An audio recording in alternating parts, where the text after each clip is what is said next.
day mga kapa, ngayong araw ay may naisipan na naman ang ating mga teacher, ang ating mga kasama dito sa office na lunch. So ayan, check natin ano ba yung lunch namin ngayon.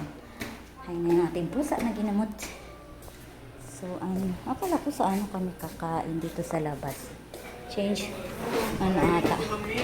Change location. Hey! Ale! Ayan.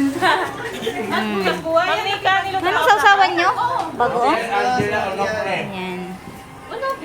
Kain na. Ay! Yung hindi kumakain ng gulay, kumain ng gulay. Ay, apo. Ready na.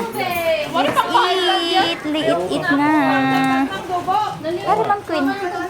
Sana si Ma'am Queen. With matching bagoong. Eh.